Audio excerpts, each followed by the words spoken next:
my job is a bit of a make it up as you go along job. So it's the first youth specific role at the National Museum. We've had learning, we've had community engagement, but we've received some funding from the Heritage Lottery Fund. And so this new role was created.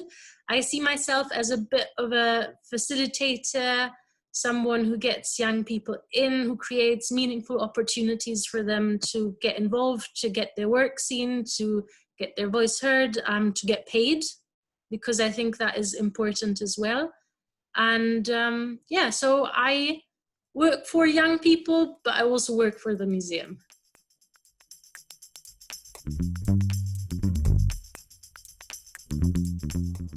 At the moment, I wake up, I drink tea, I answer my emails, I drink more tea, I have Zoom calls. At some point, I remember to brush my teeth. I do paperwork, I chase people for reporting.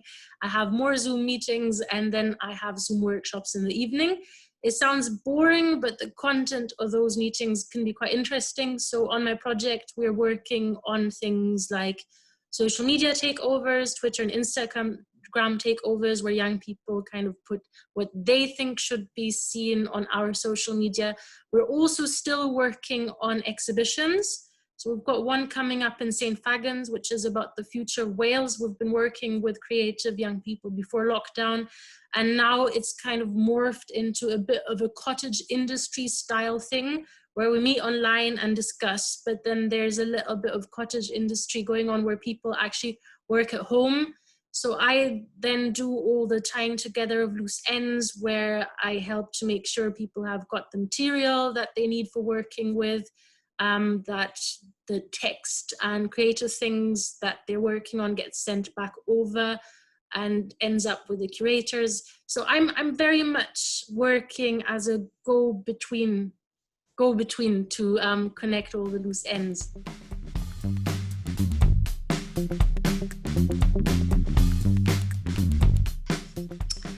I did not know what to expect with this job in general.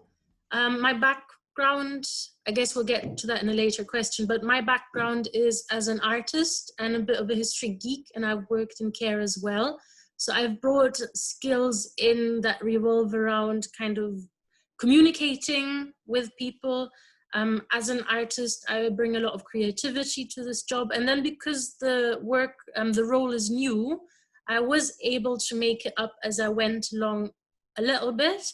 And I think something that I brought with me was the experience of having been a young artist in Cardiff and seeing the museum and always wanting to know how to get in there, and always feeling like even though it's a cultural institution, as a creator, I wasn't able to access it. So I think, yeah, the most important experience or skill that I brought to the job was lived experience. And I'm a big proponent of that as well. The skills that you need in different jobs aren't always the ones that you think. You don't need a heritage degree to work at the museum, but you need to be about people, and you need to bring some level of understanding from lived experience in to kind of make that happen.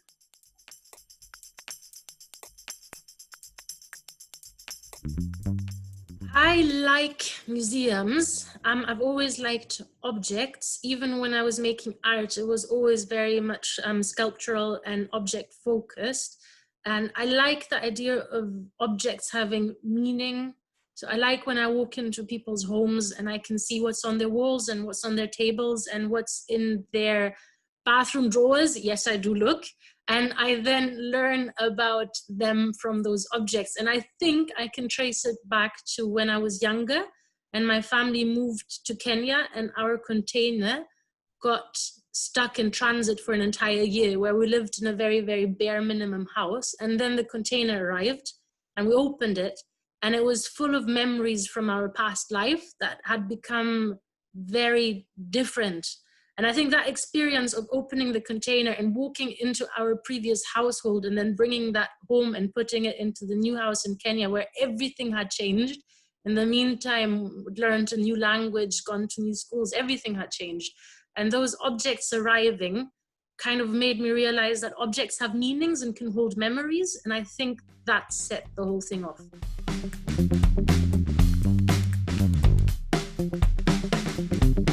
One of my favorite artists is Fred Wilson, who works with museum collections and kind of mines, he calls it mining the museum. So he shows the sides of museums that you don't see. He shows the bits of the collection that don't usually come out, and he unearths stories of people that you don't usually see represented in the museum, because in museum collections, it's usually rich and the powerful who get represented, and a lot of other stories you don't see, even though that's starting to change. So Fred Wilson is hugely inspiring. And at the moment, I think the young people I work with, I'm very privileged to meet a lot of young creatives and to see what they're doing and how they're exploring themselves, their environment, past, present, and future. So I'd say it's the young people I work with who are the most inspiring for me at the moment.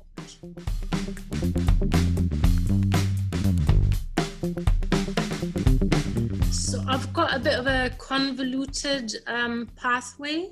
When I left Kenya and came back to Europe, I first did a couple of internships. I started with restoration, like repairing paintings and things like that, got fired after 3 months. Then I went into painting, decorating, because you have to eat. I ended up later working at the National Theatre and Opera House in Cologne, where I was doing stage design placement for a year, ended up moving to the Netherlands and then getting into fine art. Transferred later to Wales and continued fine art studies.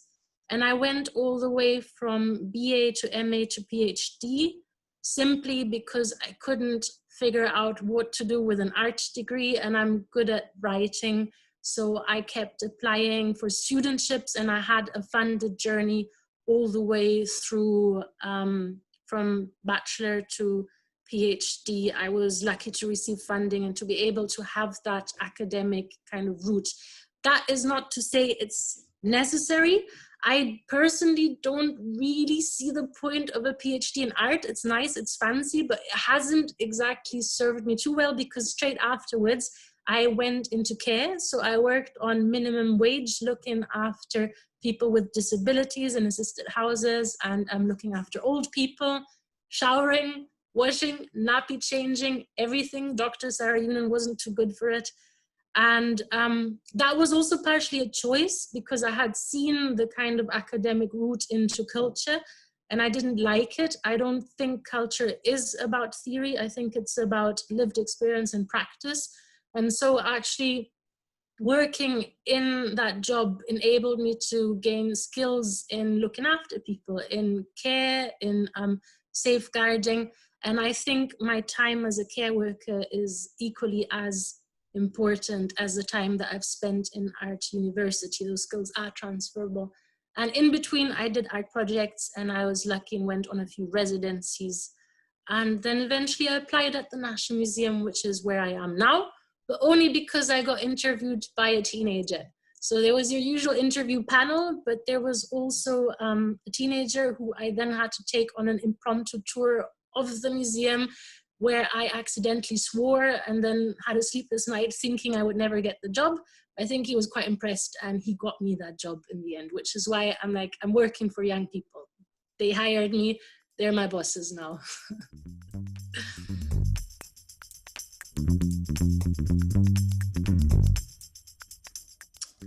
I am absolutely obsessed with the Rebecca Riots. It's my favorite bit of Welsh history. So that was a time when people revolted against the toll gates and against being like milked and charged too much money and living in poverty.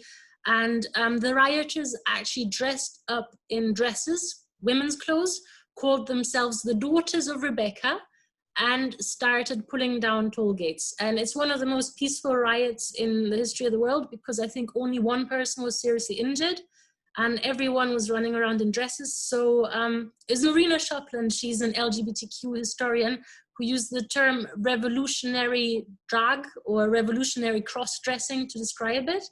And I am very proud to live in the nation that is the home of revolutionary cross-dressing. And yeah, so that is kind of what I go for in my view and interpretation of Welsh heritage. It's the quirkiness. It is the kind of tongue-in-cheek. It is a sense of humor, and it is also continuously surprising. But at the moment, we're also doing a lot of work on kind of Black Welsh history and also Welsh colonial history, which is long overdue. It hasn't been spoken about as much as it should do. So those are the kind of two strands of history that really get me going, that I'm the most interested in.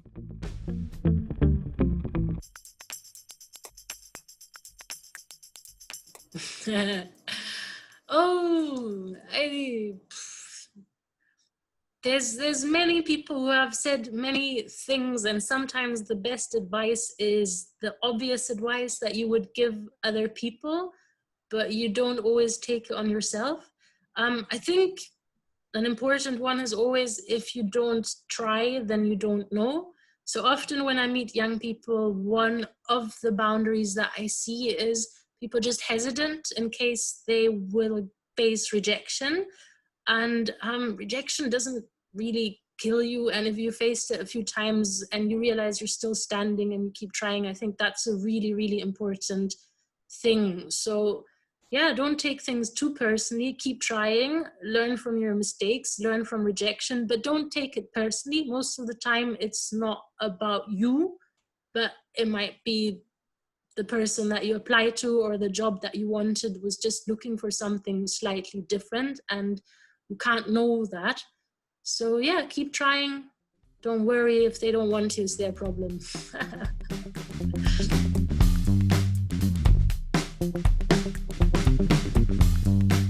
So the piece of advice I would give is go in there with confidence. You don't have to know everything or have all the answers. If you spend a bit of time working in the sector, you actually realize no one knows everything or has all the answers. I'm supremely ignorant myself. I definitely don't know all that much.